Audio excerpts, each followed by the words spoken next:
दोस्तों, अच्छे विचार और प्रेरणादायक कहानियां हमारे दिमाग में नई ऊर्जा का संचार करती है। चुटकुले और मनोरंजक वीडियोस की खुशी थोड़ी देर तक रहती है। तो आइए सुनते हैं कुछ अच्छी बातें, सुने, सीखें और आगे बढ़ें। अच्छी कहानियां और हमारे पूर्वजों की कहानियां हमारे अंदर संस्कार उत्पन्न करती है। आपका भविष्य आप क्या चुनते हैं, इस पर निर्भर करती है। दोस्तों, आज हम आपको ध्यान की शक्ति के बारे में बताएंगे, तो वीडियो में अंत तक जरूर बने रहें। आप लोगों ने ध्यान के बारे में तो सुना ही होगा। किसी का मन जब अशांत रहता है तो लोग उसे ध्यान करने की सलाह देते हैं, क्योंकि मानसिक बीमारियों को दूर करने के लिए ध्यान बहुत ही कारगर साबित होता है। तो ध्यान क्या है? ध्यान एक ऐसी क्रिया है जिसमें आप स्वयं पर काबू पा सकते हैं, अपने मन, बुद्धि और विचारों पर भी पूरी तरह से संयम रख सकते हैं। ध्यान में इतनी ताकत है कि यह आपके शरीर के हर रोग को भी दूर कर सकती है, चाहे वह मानसिक हो या शारीरिक हो। यदि आप रोजाना ध्यान करते हैं तो आप ईश्वरीय शक्ति से जुड़ने लगते हैं।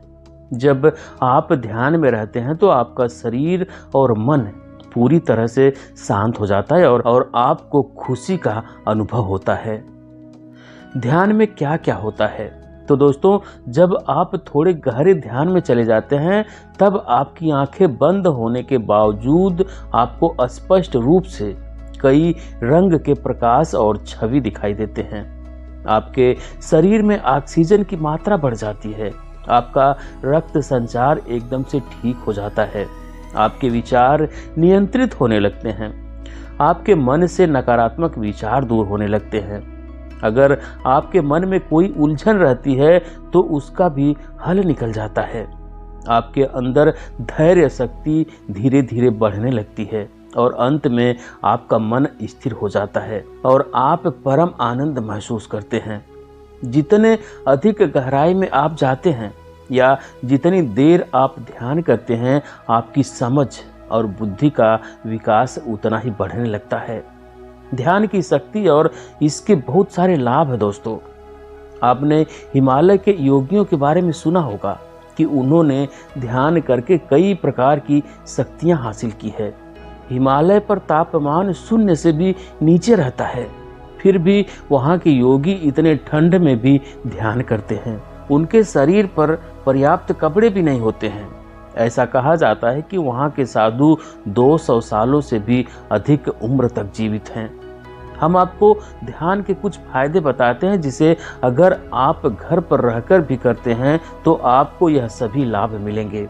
नंबर 1, आप तनाव मुक्त रहेंगे, आपको किसी भी प्रकार की चिंता नहीं रहेगी। नंबर 2, आपके अंदर धीरज नहीं है तो आप ध्यान कीजिए, आपकी धैर्य शक्ति बढ़ जाएगी। नंबर 3, यह मानसिक बीमारियों को ठीक कर देती है। नंबर 4, आपके सही निर्णय लेने की क्षमता बढ़ा देगी। नंबर 5, आपके शरीर की कई तरह की बीमारी दूर हो जाएगी तथा आप सदैव स्वस्थ रहेंगे। नंबर 6, आप हमेशा खुश और ताज़ा महसूस करेंगे। नंबर 7, आपके बुरे आदत छूट जाएंगे, जैसे धूम्रपान, शराब पीना इत्यादि। नंबर 8, हमेशा सकारात्मक ऊर्जा से जुड़े रहेंगे। नंबर 9, आपकी सोच रचनात्मक हो जाएगी। नंबर 10, आपके मन में दूसरे जीवों के प्रति प्रेम और अच्छाई जागने लगेगी। तो कब करना चाहिए ध्यान? दोस्तों, आप ध्यान कभी भी कर सकते हैं, लेकिन ध्यान करने का सबसे अच्छा समय सुबह और शाम का होता है। सुबह करने का फायदा यह होता है कि दिन की शुरुआत आप अपने मन और मस्तिष्क को स्थिर करके करते हैं। इससे आप पूरे दिन बिना तनाव के काम कर सकते हैं तथा अगर आप संध्या या रात को ध्यान करते हैं तो यह आपके दिन भर की थकान को दूर कर देता है और रात में आप चैन से सो पाते हैं। अगर आप दोनों समय ध्यान करते हैं तो आपका जीवन सुख और शांति से भर जाता है। दोस्तों, ध्यान एक बहुत ही अद्भुत चीज है। यह वह रास्ता है जो मनुष्य को वास्तव में मनुष्य बनाने में मदद करता है।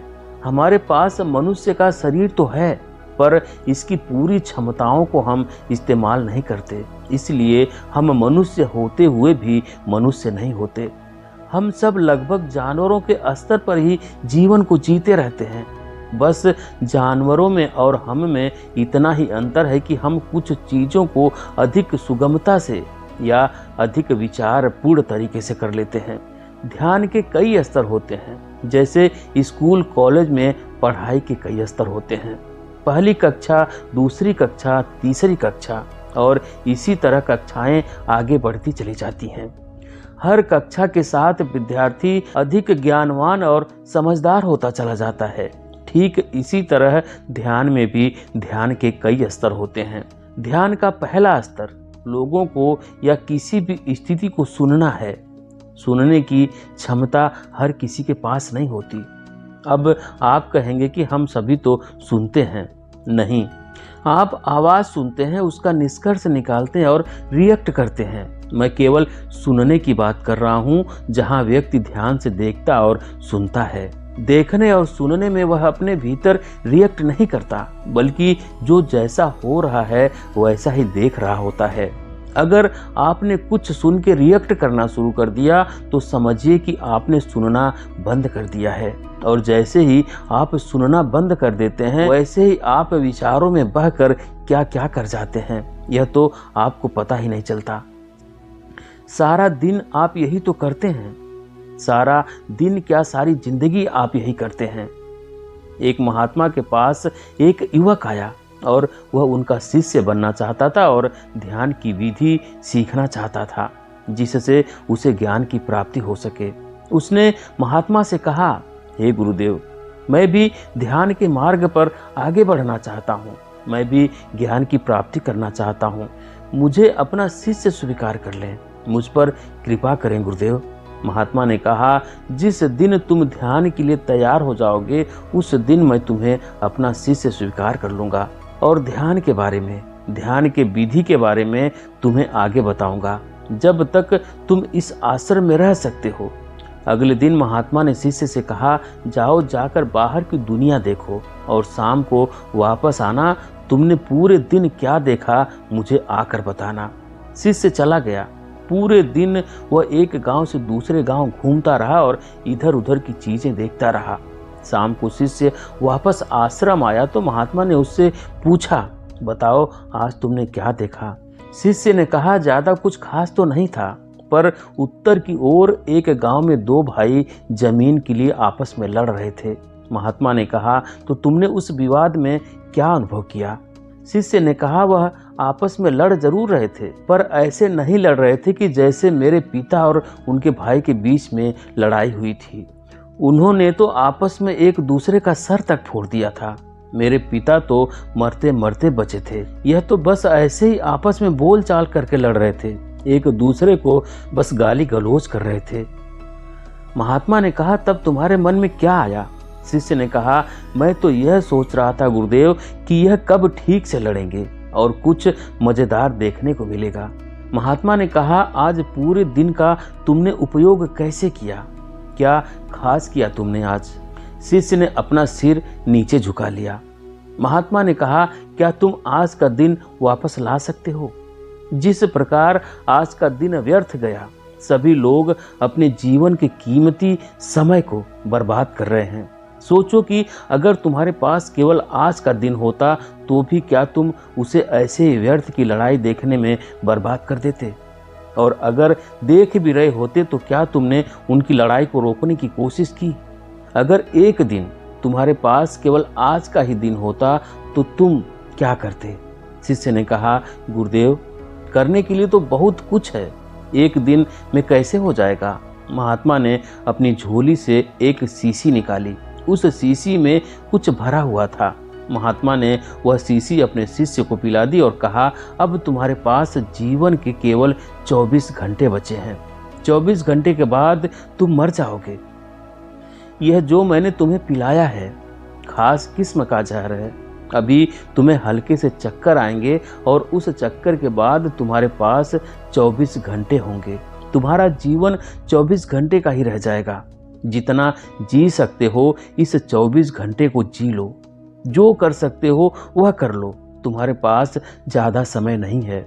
यह सुनकर शिष्य नीचे बैठ गया। उसने कहने लगा, गुरुदेव, यह आपने क्या किया?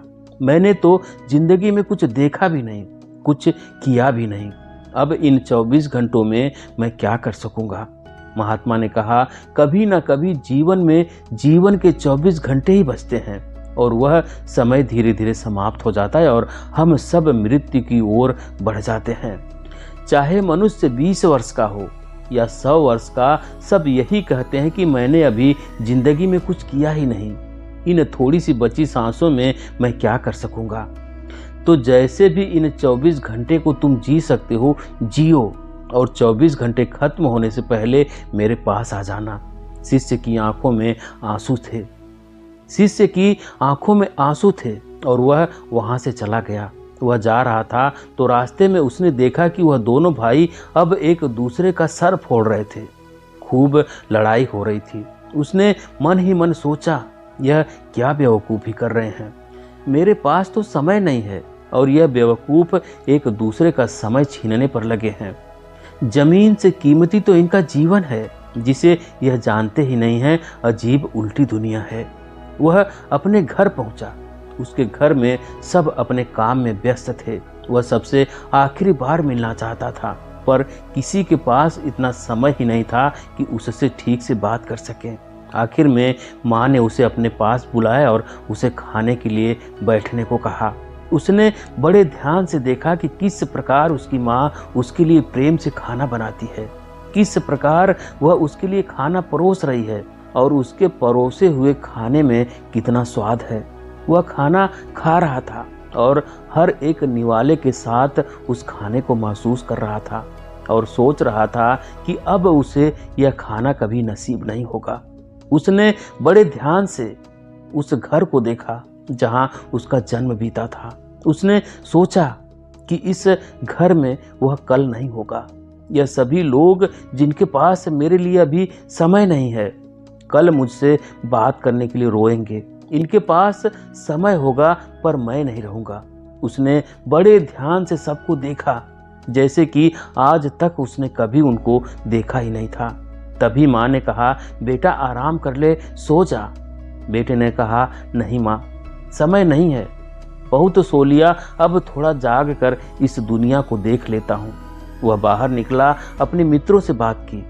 तब उसे एहसास हुआ कि सब अपनी जिंदगी को बर्बाद कर रहे हैं, अपना समय बर्बाद कर रहे हैं। सभी चीज़ों से कीमती है समय, और उस समय का उपयोग व्यर्थ के कार्यों में सब उलझे हुए हैं। जीवन जीने पर तो किसी का ध्यान ही नहीं है। उसने नदी पर गया, पहाड़ों पर चढ़ा, अपने गांव के आसपास की सभी जगह पर घूमा। उसे ऐसा लग रहा था कि जैसे वह इस दुनिया में अकेला हो गया हो। गांव की भीड़ में भी वह अकेला ही महसूस कर रहा था, जैसे वह और यह धरती ही रह गई हो।